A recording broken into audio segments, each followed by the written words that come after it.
날에 이르러는 여호와의 전의 산이 산들의 꼭대기에 굳게 서며 작은 산들 위에 뛰어나고 민족들이 그리로 몰려갈 것이라. 곧 많은 이방 사람들이 가며 이르기를 오라 우리가 여호와의 산에 올라가서 야곱의 하나님의 전에 이르자. 그가 그의 도를 가지고 우리에게 가르치실 것이니라. 우리가 그의 길로 행하리라 하리니 이는 율법이 시온에서부터 나올 것이요 여호와의 말씀이 예루살렘에서부터 나올 것임이라. 민족들 곧 이방인들이 여호와의 전의 산으로 몰려가게 될 것임을 예언하고 있습니다.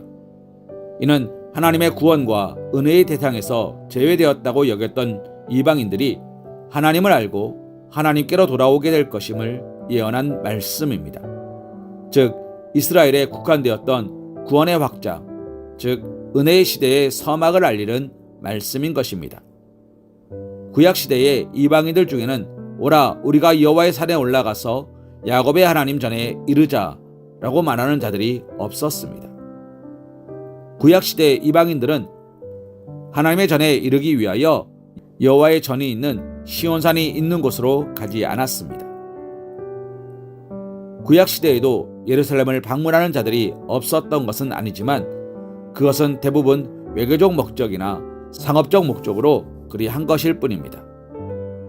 그러므로 그들이 예루살렘을 방문했다 해도 시온산으로 올라가지 않았고 올라갔다 하더라도 개종하지 않는 이상 하나님의 성전에 들어갈 수는 없었습니다.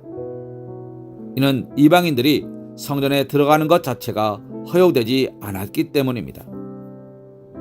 그런데 이제 교회의 시대가 이르면 이방인들도 하나님을 알게 되고 하나님의 전에 산으로 몰려가게 될 것임을 예언하고 있는 것입니다. 구약 시대의 하나님은 오직 이스라엘 백성들에게만 하나님을 아는 지식을 허락하셨습니다. 그러나 교회 시대가 이르면 하나님은 이방인들에게도 하나님을 아는 지식을 주며 그들로 하여금 하나님 전에 산으로 나아갈 수 있게 하는 것입니다. 이는 다른 한편으로 하나님께서 교회 시대에 이스라엘과 이방인들 사이에 존재하는 모든 차별을 제거하실 것임을 보여주고 있는 것입니다. 그리고 그러한 차별의 제거는 단지 이스라엘과 이방인이란 민족적 차별에만 국한되지 않습니다.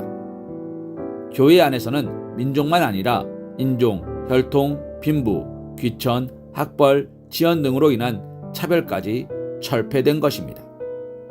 이는 교회 안에 속한 모든 일들이 하나님 한 분을 한 아버지로 모신 그리스도 안에 한몸된 형제요 자매들이기 때문입니다.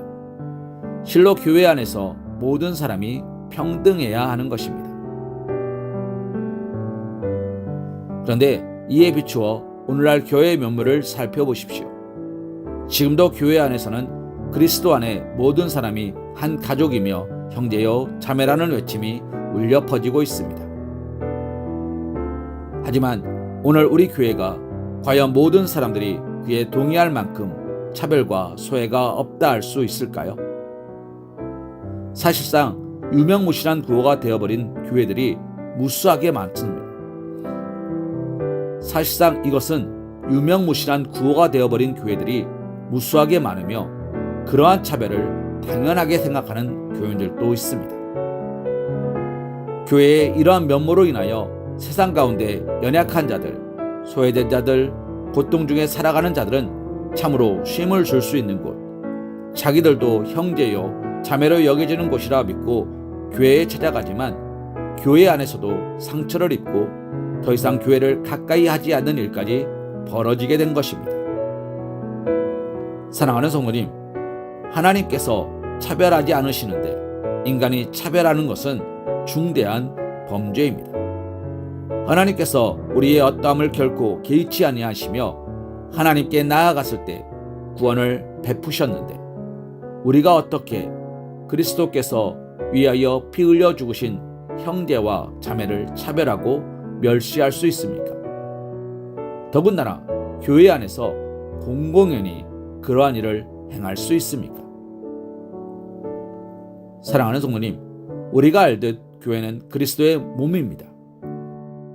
우리 주님은 이 땅에 성육신하여 사람들과 동일한 몸으로 계실 때 가난한 자라 하여 차별하거나 멸시하지 않으셨고 그들을 섬기시고 그들을 긍휼과 사랑으로 보살피셨습니다. 예수님은 모든 이들에 대하여 차별 없이 사랑과 관용으로 대하셨습니다. 이러한 그리스도의 사랑은 그리스도의 몸인 교회를 통해서 그대로 실현되어야 합니다. 우리가 만일 이를 외면하며 더불어 신앙생활하는 형제와 자매를 대할 때 그의 빈부, 귀천, 혈연, 지연 등을 인하여 차별한다면 우리가 하나님을 한 분 아버지라 고백하는 것은 거짓이 될 뿐입니다. 그러므로 교회 안에서는 모든 사람들이 모든 인간적 조건을 초월하여 하나로 연합해야 합니다. 그럴 때 우리는 참으로 하나님을 한 분 아버지로 모신 교회, 그리스도를 머리로 모신 그의 몸으로서 하나님 앞에 합당한 교회로 거룩하고 온전하게 세워질 것입니다. 로마서 10장 12절 말씀으로 오늘의 말씀 묵상을 이어갑니다. 유대인이나 헬라인이나 차별이 없음이라 한 분이신 주께서 모든 사람의 주가 되사 그를 부르신 모든 사람에게 부요하시도다. 아멘.